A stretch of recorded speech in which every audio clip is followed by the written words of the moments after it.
Al contrario que Ángel, voy a hacer una presentación que va a referirse un poco al discurso respecto a la memoria de la reconversión y la crisis en Asturias, de un carácter más general. Entre otras cosas, porque no ha sido durante estos años mi especialidad de investigación, y mi contribución en este sentido está más basada en, bueno, que formo parte de una de las generaciones que ha nacido con un discurso de la memoria sobre la desindustrialización en Asturias muy cerrado, y es un poco a lo que me pretendo referir. Lo haré basándome en tres cuestiones. La primera, que sería describir un poco cuáles son las características generales del discurso acerca de la desindustrialización de Asturias. La segunda, de dónde vienen ese tipo de discurso, quizás sea la parte más interesante. Y luego, una tercera, que trataré entre medias, que es confrontarlo un poco con la realidad. Porque, como buen discurso de memoria, la realidad no le da toda la razón, ni siquiera gran parte de la razón, al discurso sobre la desindustrialización de Asturias, que podemos definir como fundieron Asturias, una proclama que se ha extendido en las reivindicaciones laborales durante décadas, que podemos traducir como que cualquier tiempo pasado fue mejor, ¿no? Esa nostalgia a la que se hacía referencia antes. Bien, bueno, explico la foto que acabo de poner aquí de un solar. Es que otra alternativa que podríamos haber puesto de título a esta presentación es que en vez de fundieron Asturias, que dejaron Asturias como un solar, que es algo que se dice. Quisiera señalar también que, bueno, aunque yo voy a hacer aquí una comparación un poco entre lo que es la memoria y la realidad, parece ser que los últimos meses están empeñados en quitarme la razón a lo que yo voy a defender en esta presentación, porque casos como los que se estaban comentando esta mañana y ahora de tarde sobre el caso de Bauste, que es una empresa que va a la extinción, el caso de Alcoa, que puede acabar cerrando también, u otros conflictos colectivos que se están desarrollando en Asturias, parecen querer quitarme la razón. Pero bueno, son las cosas que tenemos.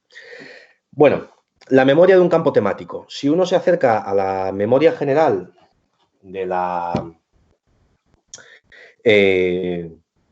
desindustrialización de Asturias, nos encontramos con una memoria que se puede definir como la de un campo temático. Hay constantes referencias, tanto en algún tipo de creaciones culturales, películas, como en testimonios de personas que viven esta situación, que hablan de que Asturias, su único futuro es un campo temático en el que se venga a ver a 4 trabajadores que formarían parte de una especie de reserva india, y luego el paraíso natural como otra parte de un campo temático. ¿Por qué sería que vería Asturias como un campo temático? Porque es una región que, con el cierre de la industria tradicional, se quedaría sin trabajo y sin posibilidades de ganarse la vida, condenando a la juventud al exilio, una sociedad o una región en la que no hay futuro, una región de prejubilados, de jubilados, que se está despoblando, y en la cual el turismo es la única salida. Un turismo, una hostelería, un comercio como sectores laborales de no futuro que además plantean o ponen sobre el tapete la idea de trabajos que son trabajos que aportan a las sociedades y trabajos de los cuales sentirse orgulloso, y trabajos que están muy degradados socialmente, como serían todos los relacionados con el turismo. Espero poder hablar de esto 2 minutos con posterioridad. Esta memoria, bueno, es difícil saber dónde, en qué momento cuaja, pero bueno, podríamos considerar que a finales de los años 80 seguramente ya estuviera bien implantada en toda la sociedad asturiana. Y aparte de los discursos que uno puede encontrar en en la calle o en las películas, ha tenido muchísima traslación a la música.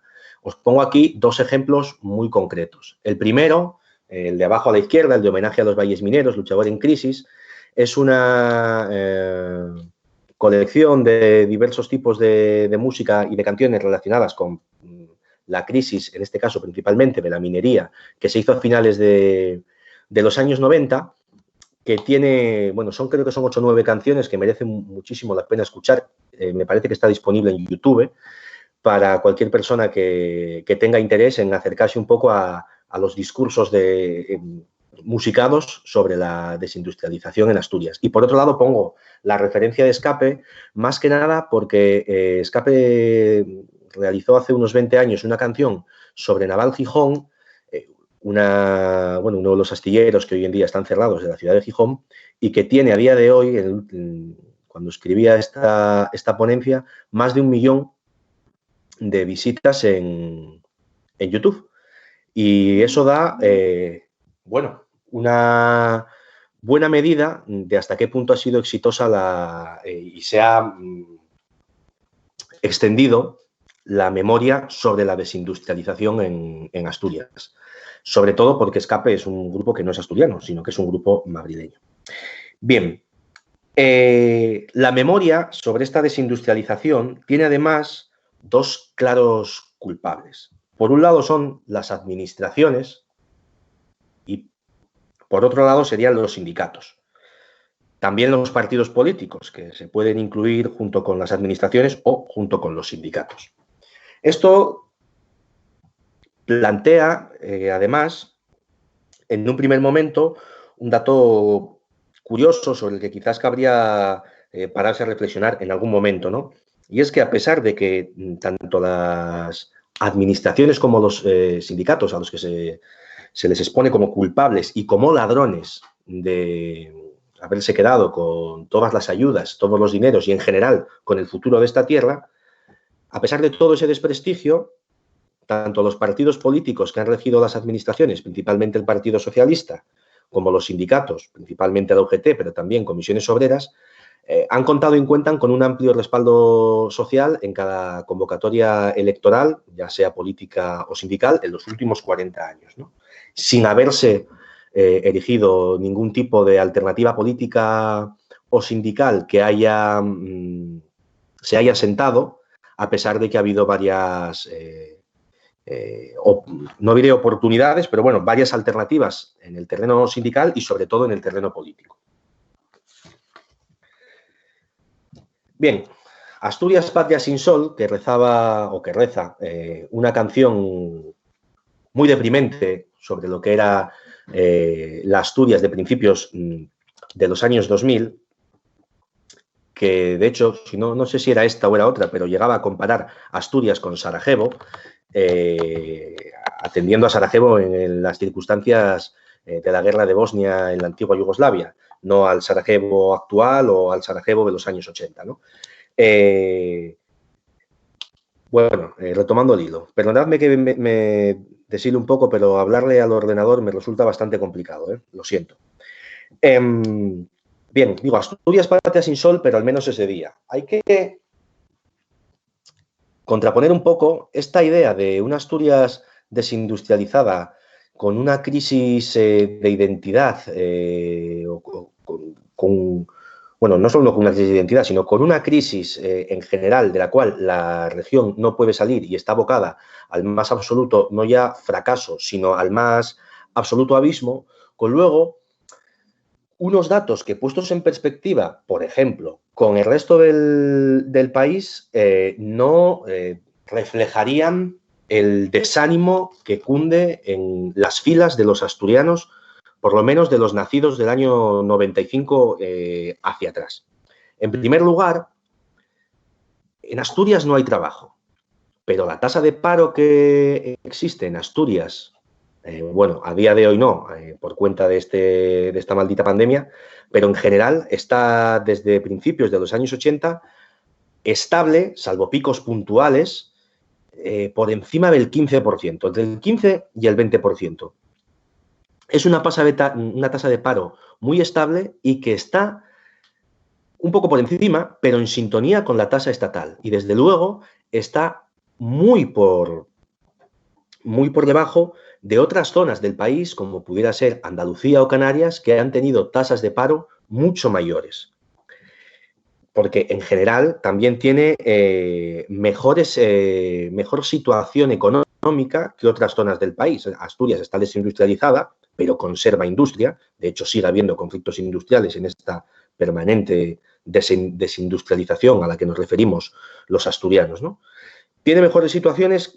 Hay algunos datos, como por ejemplo el hecho de que Asturias sea la comunidad con la segunda mayor media de pensiones de todo el país, casi 1.200 euros al mes de pensión. Por otro lado, habría que comparar esto también, no solo la situación de Asturias con las pensiones o con la tasa de paro, sino comparar una ciudad como Gijón con algunos barrios del sur de Madrid o con otras ciudades como pudiera ser Ferrol, de lo cual hablaremos dentro de un momento, sería muy, muy ilustrativo de cómo ese declive o esa crisis no es muy distinta o desde luego no tiene muchas peores condiciones que otras partes de España, ¿no? Al igual que en otras zonas en declive. Su único problema específico o su mayor problema específico sería el envejecimiento de la población, que estamos con, no sé si es la primera o la segunda provincia de España con mayor tasa de envejecimiento. Bien, el resumen en general que podríamos hacer del desánimo que se tiene acerca de la memoria de la desindustrialización en Asturias es esta frase tan tonta que señala aquí, que las cuencas son feas y están degradadas. Bueno,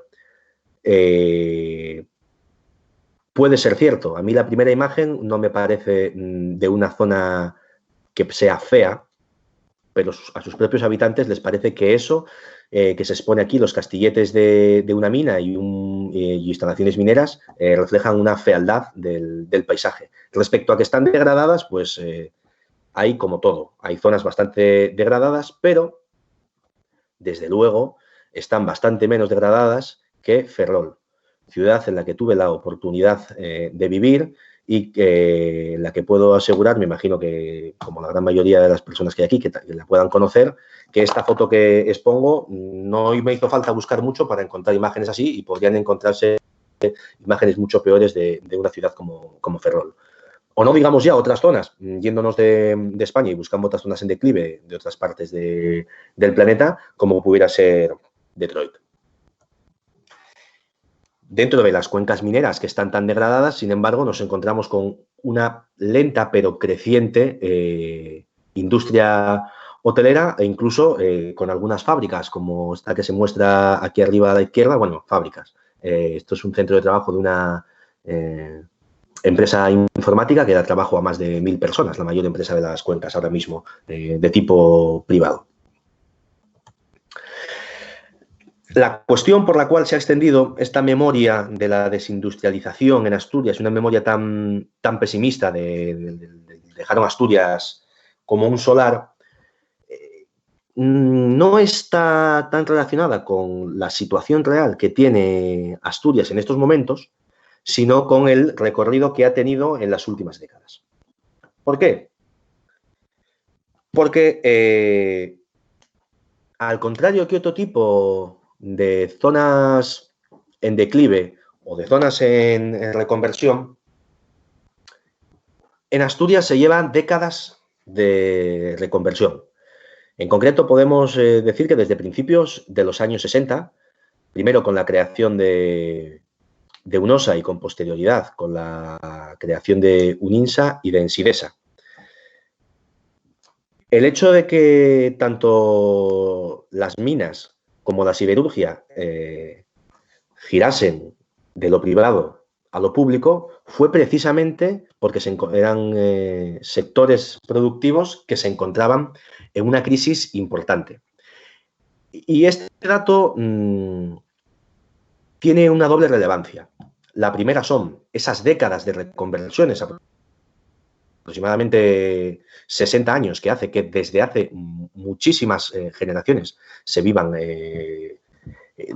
o hayamos vivido, vamos, de manera directa y constante los diversos procesos de reconversión, pero tiene otro elemento importante, y es que durante los primeros años de la crisis que se cernía sobre Asturias, al haberse pasado del sector privado al sector público, tanto los trabajadores de la siderurgia como los trabajadores de la minería lo que encontraron fue unas circunstancias laborales mucho más favorables y una mejora de sus condiciones laborales, de sus condiciones de seguridad, de higiene y de salario. Con lo cual, a pesar de que la situación económica general no era buena, de hecho hay documentación, por ejemplo, del Partido Comunista en los años 70, señalando el proceso de crisis que se vive en las cuencas mineras. Sin embargo, eso no era percibido tan duramente como fue percibido en las décadas posteriores por el conjunto de los trabajadores. ¿Qué pasó? Que a finales de los años 70, con los efectos de la crisis del petróleo y las propias circunstancias y defectos de la economía española y del tejido industrial asturiano, empezaron a sucederse una serie de procesos de crisis y de cierre que han ido afectando a la región desde entonces. Los años 70, finales de los años 70 fueron los años de la crisis, principios de los años 80 fueron las primeras reconversiones de la siderurgia, posteriormente en los años 90 fue las reconversiones de la minería y de la siderurgia y de la metalurgia y de la construcción naval, y esto ha sido una constante en estos sectores hasta prácticamente el día de ayer, literalmente el día de ayer. ¿Qué significa esto? Bueno, esto significa que hay generaciones y generaciones de asturianos que han vivido ya no solo con constantes procesos de cierres y de reconversión, sino con una sensación de constante crisis que se transmitía de abuelos a padres, de padres a hijos, de hijos, a nietos, a bisnietos, porque esto es una constante en el tiempo. Desde que en 1978 empezaron las manifestaciones acerca de salvar Ensidesa es salvar Asturias, porque se entendía que la crisis de la siderurgia podía acabar con el futuro de la región, pasando por los años 83-84 en los conflictos, yo creo que esto es de los conflictos de Marítima del Musel y en torno a la apertura de Naval Gijón, de la crisis de la construcción naval. Como decía, en los años 90 empiezan la reconversión minera. Me doy un salto aquí de 23 años, pero son 23 años en los que sigue habiendo crisis y reconversión en la minería y crisis y reconversión en la siderurgia y en la construcción naval. En 2014 nos encontramos con el conflicto en torno al cierre de la antigua Monroe, de Tenneco, que es algo que se ha vuelto a poner de manifiesto en el año 2020. En el año 2018 abríamos el año con el conflicto de Alcoa, que podía dejar en la calle a más de 400 trabajadores, y es un conflicto que ahora se mantiene, que ha vuelto a cobrar relevancia en los últimos meses. De tal manera que se ha conformado una memoria que hace que en Asturias, después de 50 años de reconversiones, se entienda que no hay futuro. Todo ello a pesar de que, bueno, parece claro que futuro sí hay, porque la región sigue existiendo, sigue habiendo unas tasas de paro similares, sigue pudiendo encontrarse trabajo, un trabajo terciarizado, quizá un trabajo más precario, pero todo eso sigue existiendo, no se está en peores circunstancias que otras zonas en declive, otras zonas en reconversión, no se está en peores circunstancias que otras zonas con mayores problemas sociales o mayores problemas laborales, ni siquiera dentro del propio país, pero 50 años de constantes cierres, reconversiones y deslocalizaciones han formado a lo largo de las generaciones que han ido haciendo, pues, una memoria muy pesimista sobre el presente y el futuro de Asturias. Y aquí termino.